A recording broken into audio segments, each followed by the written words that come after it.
She said, "I hear that monks are looking for shelter in many homes. Why don't you come and stay in my house?" Gautama said, "If she's inviting you with so much affection, you must go stay there." Then people saw, "See, he's gone." Gautama, the Buddha, with a large group of his disciples who was continuously traveling, made a rule that during the monsoon season, those 2.5 months, you can stay in the same place.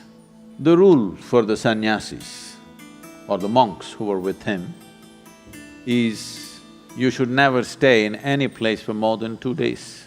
Normally, the monks were sheltered in many homes, so this rule he passed, more than 2 nights you don't stay in one house because it will be too much of a burden for the host. They are housing 10 people, you don't stay there for a month. 2 days, it should have been 1 day. 2, because you have walked a long distance and come, bit of recovery time. But during the monsoon season, he said, up to 2 to 2.5 months you can stay in one place because walking through the jungles of that region during the monsoon season would be treacherous and many would lose their lives. So this is a time like that. They stayed in a large town and they were spread across in many homes. The monks went out to get their alms from the people.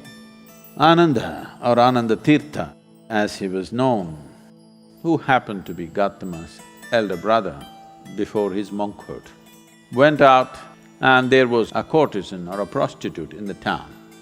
She gave him alms, looked at him, a handsome young man, tall and straight. She said, "I hear that monks are looking for shelter in many homes. Why don't you come and stay in my house?" Another said, "I have no issue, but I must ask the Buddha as to where I should stay." Then she became really taunting. She said, "Oh, you're going to ask your guru? Go and ask him, let's see what he says." So Ananda brought what he had collected for the day. Gautama was sitting, he came and placed it at his feet, and everybody is supposed to find food and shelter wherever they go. Ananda asked, "Like this lady is inviting me, can I stay there?" Gautama said, "If she's inviting you with so much affection, you must go stay there." The townspeople who were sitting here, they said, "What? A monk is going to go and stay in a prostitute's home? This is it."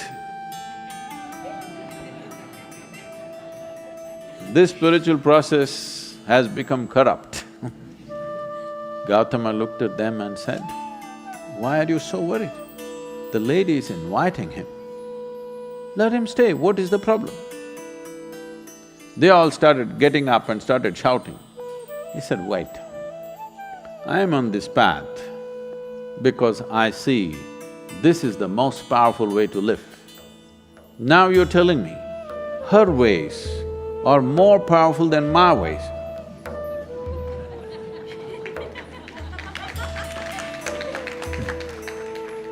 If that is the truth, I will also go and join her.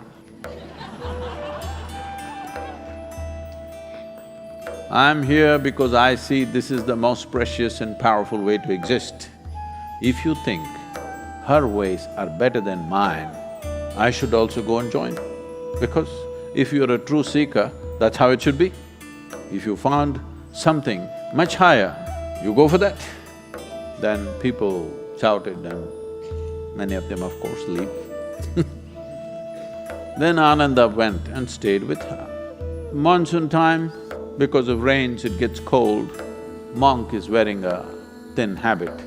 So she gave him a nice silk wrap. He covered himself. Then people saw, "See, he's gone."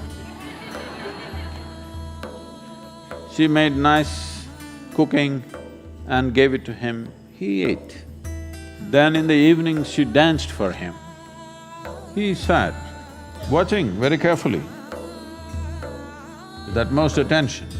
Then when they heard the music, this is it, finished. things went on. When the time was up, when the rain stopped, when it's time to move, Ananda came to Gautama along with a female monk.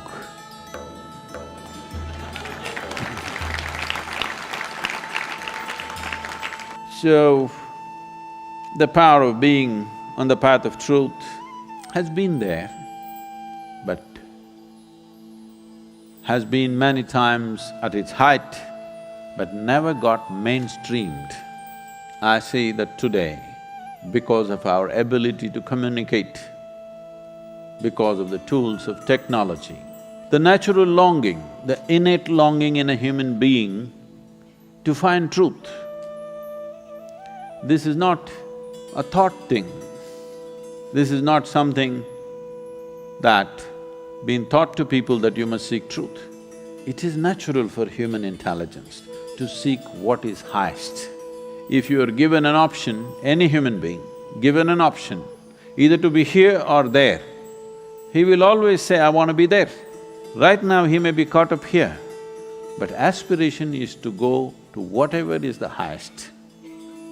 It is just that we have to show him that there are better highs than getting drunk, there are better highs than drugs, there are better highs than being caught up in social drama, there are better highs than being better than someone else. We just have to show it to him, we have to make him understand there is a better high. Forever, many sages, saints, yogis, gurus have been doing this, but as I said, they were gentle people. They didn't have a voice like me.